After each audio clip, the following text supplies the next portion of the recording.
कल की जीत से आरसीबी फैंस तो खुश हैं ही, मगर उससे ज्यादा खुश होंगे इंडियन क्रिकेट टीम के फैंस, क्योंकि कल के मैच में मैन ऑफ द मैच हुए हैं मोहम्मद सिराज। 4 ओवर में 29 रन्स देके 2 विकेट, और दोनों विकेट अपने पहले स्पेल में, यानी अर्ली विकेट्स। और अर्ली विकेट सबसे इंपॉर्टेंट होते हैं। दोनों विकेट दोनों ओपनर के, रिद्धिमान साहा और शुभमन गिल। बाद में थोड़े बहुत रन उनको पड़े, मगर ओवरऑल 4 ओवर्स में 29 रन देके 2 wicket. Man of the match performance.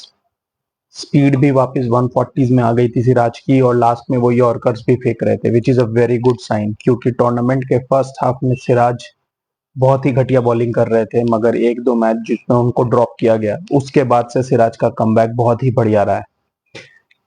ये मैच आरसीबी के लिए बहुत इंपॉर्टेंट था, क्योंकि हालांकि वो अपने पिछले दोनों मैच जीते हैं, लेकिन दोनों मैच जीतने के बावजूद वो 10th पोजीशन पे थे। मगर ये विक्ट्री के बाद ये गारंटी थी कि वो एटलीस्ट 8th पोजीशन तक तो जा सकते हैं। मगर आरसीबी ने जानबूझकर तेज खेला, क्योंकि उनको पता था कि अगर वो एक सर्टेन पॉइंट या एक सर्टेन रन रेट से जीतेंगे तो वो 7th तक भी जा सकते हैं। उस चेस के दौरान कुछ विकेट्स गिरे, और कमेंटेटर्स इस बात को रेज भी कर रहे थे कि आरसीबी ऐसा क्यों कर रही है। मगर जैसा कि आप जानते हैं, आजकल के अंपायर्स और कमेंटेटर्स स्पेशली आईपीएल में बहुत ही वाहियात है। यह कॉमन सेंस था कि आरसीबी अब एनीवेज टूर्नामेंट से एलिमिनेट हो चुकी है। अब वो ट्राई कर रहे हैं कि वो टेबल में जितनी ऊपर जा सकें उतना अच्छा है।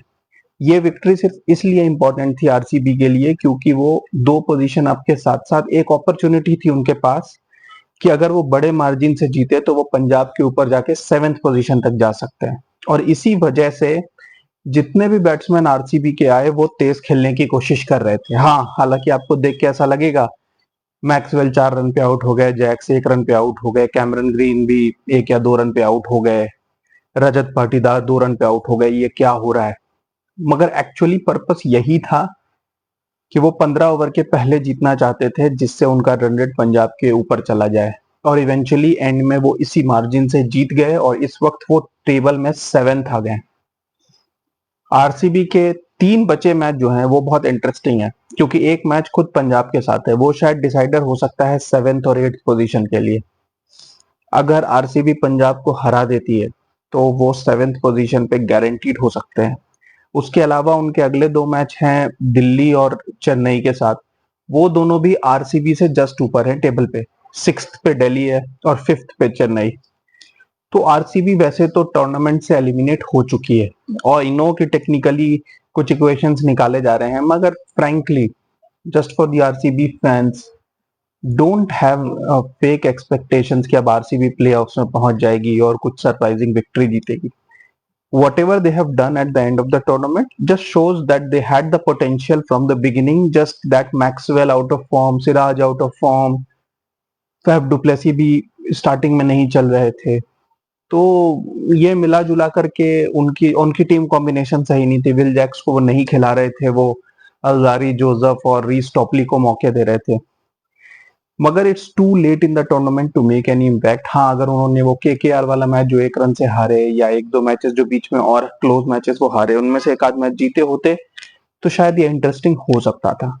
ये आईपीएल इस मामले में अजीब है, क्योंकि हर आईपीएल में जनरली हम देखते हैं कि लास्ट तक 6-7 टीम्स बनी रहती थी टूर्नामेंट के क्वालिफायर्स के लिए। इनफैक्ट ऑलमोस्ट मैं देखता था कि 8 टीम्स ऐसी रहती थी जो लास्ट के 2 मैच तक कहीं ना कहीं टिकी रहती थी।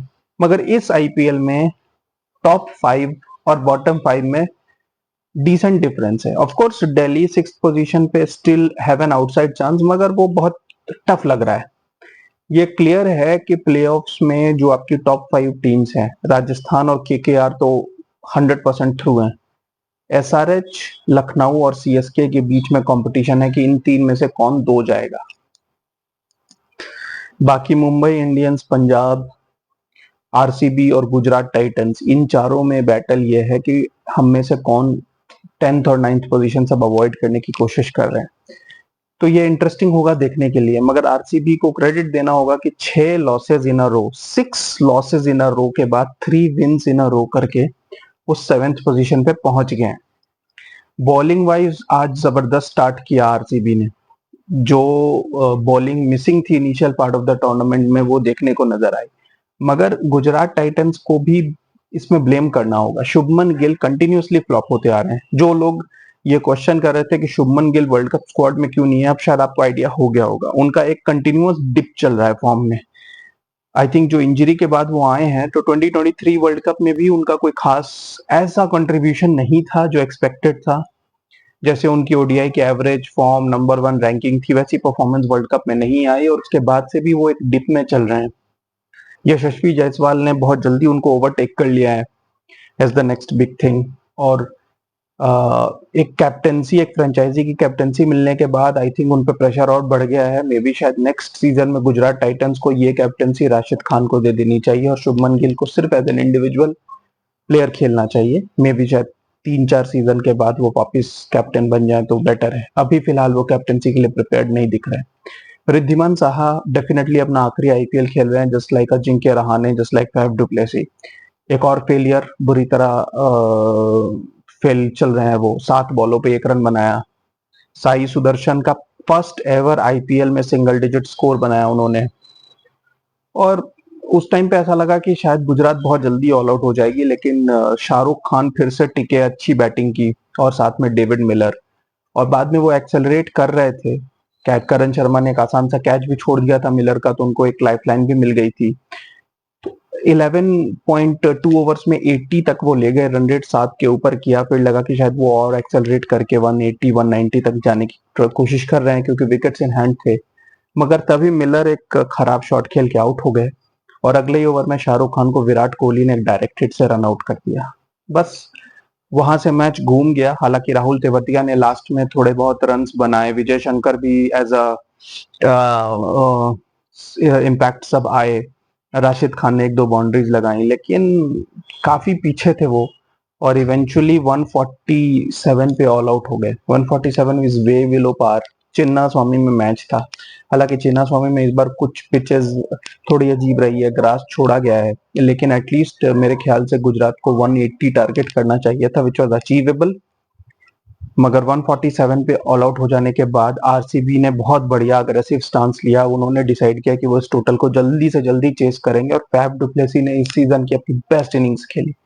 18 बॉलों पे पहले 50 किया और फिर 23 बॉल्स पे 64 बना के आउट हो गए। और दूसरी तरफ विराट कोहली, जो जनरली 6 हिटर के नाम से नहीं जाने जाते, पहले ओवर में उन्होंने मोहित शर्मा को 2 छक्के मारे और बाद में 2 छक्के मारे लेफ्ट आर्म स्पिनर को, मानव सुतार। और 92 का स्कोर पावर प्ले के अंदर ही हो गया था। 92 148 के चेज में, और चेस खत्म थी। मगर आरसीबी तो आरसीबी है। उसके बाद जितने बैट्समैन आए सारे अग्रेसिव क्रिकेट खेलना चाहते थे। सब चाहते थे कि 148 जल्दी से जल्दी हो जाए, मगर कोई भी 2-4 बॉल इन्वेस्ट करने को तैयार नहीं था। सब पहली बॉल से ही हिट करने की कोशिश कर रहे थे और वहां पर एक ऐसा डाउनफॉल हुआ जहां 92 फॉर 0 से ये 117 पे 6 हो गए। 25 रनों पे 6 विकेट गिर गए, जिसमें आयरलैंड के left arm pace bowler Joshua Little, उन्होंने 4 विकेट लिए। पिछले आईपीएल में वो कुछ मैचेस खेले थे, मगर इस आईपीएल में उनका ये पहला गेम था और सारे शॉर्ट बॉल्स पे। उस पॉइंट पे ऐसा लगा कि 31 रन्स टू विन और सिर्फ 4 विकेट्स इन हैंड। और Dinesh Karthik last recognised batsman थे, मगर दिनेश कार्तिक ने फिर से बहुत इंपॉर्टेंट इनिंग्स खेली और मैच लास्ट में बचा लिया। स्वप्निल ने भी लास्ट में राशिद खान को 2 बाउंड्रीज मार दी और मैच को, नूर अहमद को रादर 2 बाउंड्रीज मार दी और मैच खत्म कर दिया। तो बिग विक्ट्री फॉर आरसीबी की वो 14 ओवर के पहले ये मैच जीत गए और पंजाब किंग्स के ऊपर चले गए। जो लोग क्रिटिसाइज कर रहे हैं कि आरसीबी ने ऐसा किया, उनका क्लियर मोटो था कि उनको ना सिर्फ जीतना है बल्कि अच्छे रन रेट से जीतना है ताकि वो पॉइंट्स टेबल में ऊपर फिनिश कर सके। प्लेऑफ्स तो उनका खत्म है, मगर मेरे ख्याल से वो 6th-7th पोजीशन टारगेट कर रहे हैं ताकि वो बॉटम 3 से बच जाए, विच इज गुड। एटलीस्ट कुछ इंटेंट है, कुछ पॉजिटिविटी है। And the good part is कि जो 2 मेंबर्स इंडियन टीम में हैं, आरसीबी की टीम में, मोहम्मद सिराज और विराट कोहली, दोनों ने बढ़िया परफॉर्मेंस दी। विराट कोहली 50 मिस कर गए, लेकिन 27 balls 42 with 4 sixes, I think that is better than a 40 ball 50। और दूसरी तरफ Siraj man of the match हुए 2 विकेट लेके, which is a good sign, क्योंकि इंडिया को चाहिए कि उनके पेस बॉलर्स कुछ फॉर्म में रहे, बुमराह तो फॉर्म में है ही, बुमराह को सपोर्ट में सिराज अगर ऐसी बॉलिंग करते हैं तो इट विल बी गुड, क्योंकि अर्शदीप की फॉर्म बहुत डाउन चल रही है। आज अर्शदीप का मैच है वर्सेस चेन्नई, और देखना इंटरेस्टिंग होगा कि आज अर्शदीप क्या करते हैं। अगर आज भी अर्शदीप फ्लॉप होते हैं और रन्स लीक करते हैं तो कहीं ना कहीं सेलेक्टर्स पे प्रेशर आएगा, वो ऑब्जर्व कर रहे होंगे कि क्या कर सकते हैं, क्योंकि still as I tell you 24 मई तक टाइम है टीम्स के पास, अगर वो कोई चेंज करना चाहते हैं तो अगर अर्शदीप कंटिन्यूसली फ्लॉप करते हैं तो किसी इंजरी या कोई भी एक्सक्यूज देके अर्शदीप सिंह को रिप्लेस किया जा सकता है, और मेरे ख्याल से संदीप शर्मा को अगर इस टीम में रिप्लेस कर दिया जाए तो टीम फिर भी मच बेटर हो जाएगी जैसी अभी है। अब इस बारे में आपको क्या लगता है ये डेफिनेटली बताइए। इंडियन टीम के ऊपर एक और वीडियो आएगी नेक्स्ट वीक जब चीजें थोड़ी सेटल हो जाती हैं। और आज बात करेंगे सुनील गावस्कर ने जो विराट कोहली के ऊपर कमेंट किया है उसके बारे में, मगर मैं कुछ डेटा कलेक्ट कर रहा हूँ, वो डेटा कलेक्ट करके आपसे बात करता हूँ थोड़ी देर में फिर से। Keep watching guys, thank you.